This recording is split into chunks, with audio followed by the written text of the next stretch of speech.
Chapter 5, Wednesday, May 29th, 1776. In a letter written by Patrick Marobert, a Scotsman visiting New York. The inhabitants of New York are in general brisk and lively. It rather hurts the European eye to see so many slaves upon the streets. There are computed between 26 and 30,000 inhabitants. The slaves makes at least a fifth part of the number. The Hartshorn docked in New York the next morning, just after a sailor brought down some old biscuits for our breakfast. I picked out the worms and tossed them through the porthole, then gave the biscuits to Ruth. Madame Lockton's voice rose above the shouting sailors. "Bring those girls up," she said. A fellow missing most of his teeth stuck his head down the hatchway and waved us over to the ladder. We climbed up, shading our eyes against the bright light of day. Men of all types and colors swarmed the decks, carrying casks and chests down the gangplank, scurrying up the rigging to tend to the sails, unloading gear, loading gear, and making me feel very small and in the way. Ruth stood by my side and stared so hard her thumb fell out of her mouth. The ship was tied up at a long dock, one of many that jutted into the river. The sun sparkled off the water so strong I had to shade my eyes. Tall houses of brick and stone faced us, with rows upon rows of windows looking down at the street. They reached higher than the oldest trees back home. There were smaller buildings, too, all crowded shoulder to shoulder, with no room for a feather to pass betwixt them. We had arrived soon after a heavy rain. Soldiers splashed through the glittering puddles, toting wood, emptying wagons, carrying buckets hither and fro, and standing about on corners conversating with each other. Some wore uniforms and carried long muskets. Others, in homespun clothes, dragged fence posts to a barricade. There were ordinary people, too, maids with baskets over their arms moving into and out of the shops, and cartmen pushing their barrows over the cobblestones, calling out to each other and yelling at the dogs in their way. The working people were dressed muchly as we did out in the country, but there were a few gentry who stuck out of the crowd like peacocks wandering in the chicken pen. Some of the working folk were black. In truth, I had never seen so many of us in one place, not even at burials. A wagon drawn by two thick-necked horses stopped just beyond the end of the dock. Not far behind it came a beautiful carriage drawn by two pale gold stallions and driven by a stout man in livery with a three-cornered hat on his head. He clucked to the horses to walk on until he stopped behind the first wagon. The toothless sailor approached us again and pointed down to the dock where the crates and casks stamped Lockton and Foote were being stacked. "That's where you belong. Don't wander off or one of them soldiers will shoot you dead." He laughed as he walked down the swaying plank. We followed with tiny steps, Ruth's hand in mine. As I stepped onto the solid dock, I stumbled. "There you are!" exclaimed Madame Lockton, coming around the stack of crates. "Be careful with that," she said to two deckhands carrying a fine walnut chest. "That goes on the back of the carriage, not to the warehouse." The men nodded and carried the chest toward the beautiful carriage with the golden horses at the end of the dock. "Pretty horses," Ruth said. A soldier at the end of the dock picked up his musket and stopped the two men carrying the walnut chest. There was a brief argument. Then the sailors returned, still carrying their burden. "What is this?" Madame asked as they set the chest at her feet. "I told you to put that on the carriage." "Begging your pardon, ma'am," the sailor said. "But them fellows say all cargo has to be inspected at the wharf before it enters the city. Order of some committee that's in charge here." "Inspected?" She lifted her chin. "Those are my personal belongings. They will not be inspected by anyone. I do not permit it." Master Lockton had been half following the turn of events while supervising the unloading. As his wife's voice rose, he hurried to join her. "Now, dear," he said, "I told you there would be some inconveniences. We must be accommodating. Look, there's Charles. He'll straighten this out." A second wagon had pulled up next to the first.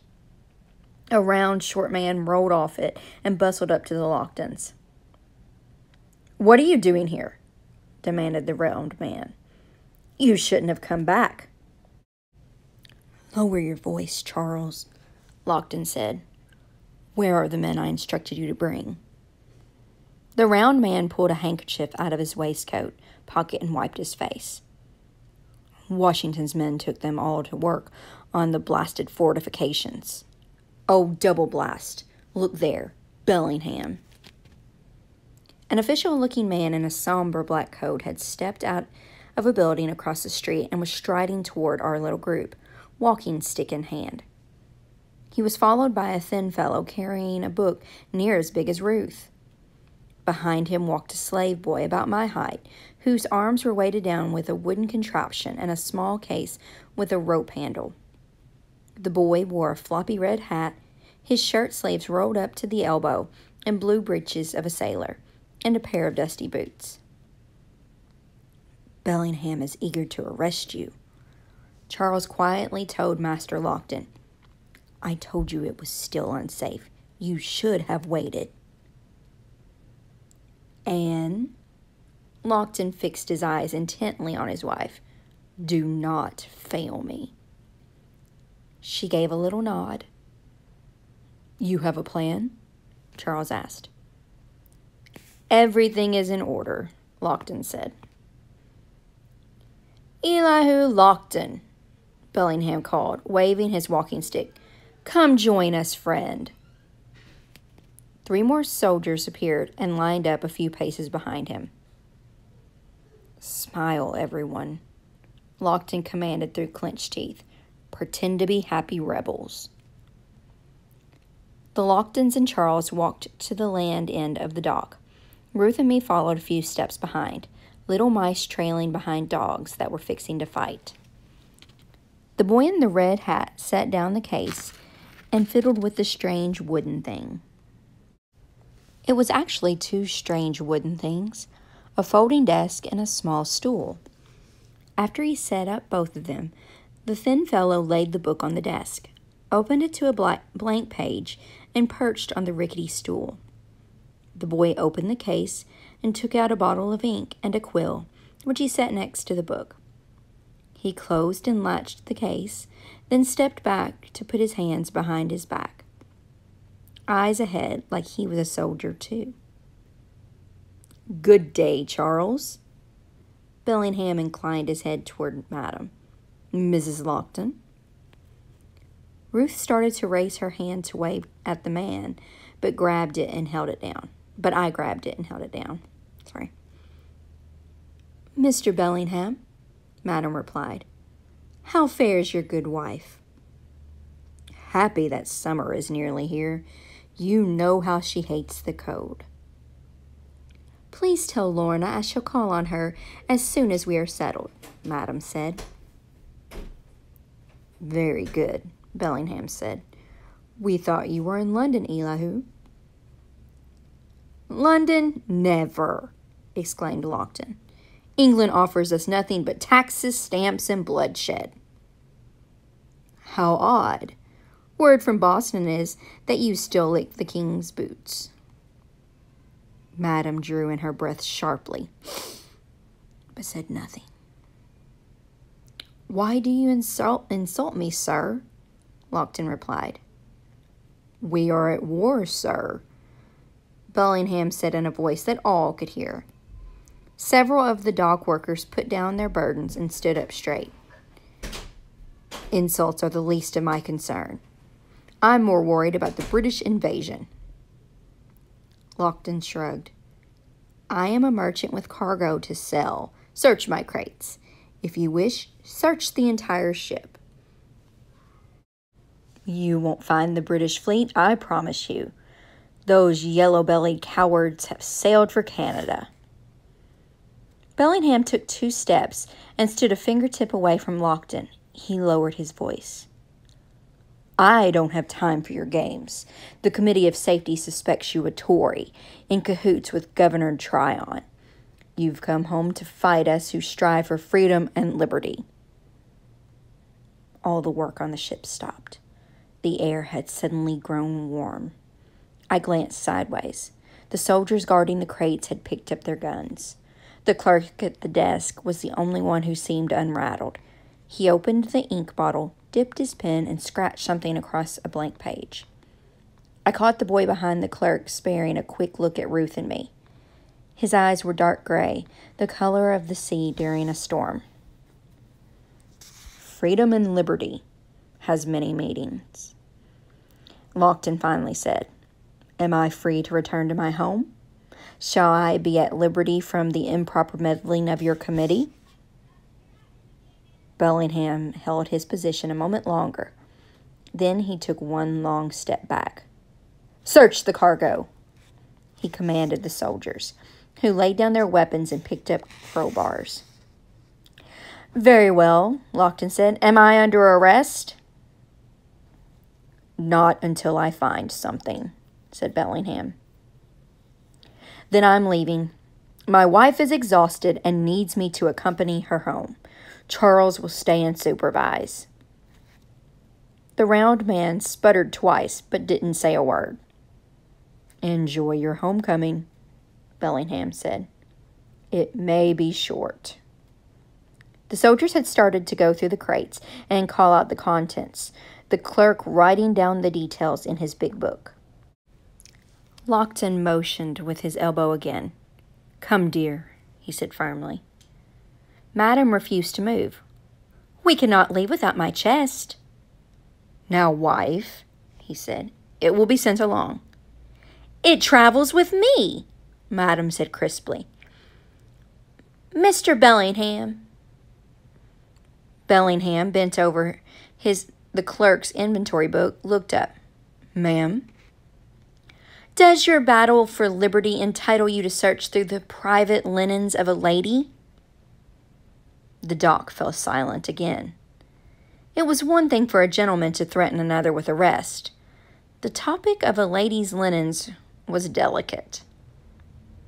Bellingham cleared his throat and stood up straight. Well, the rules.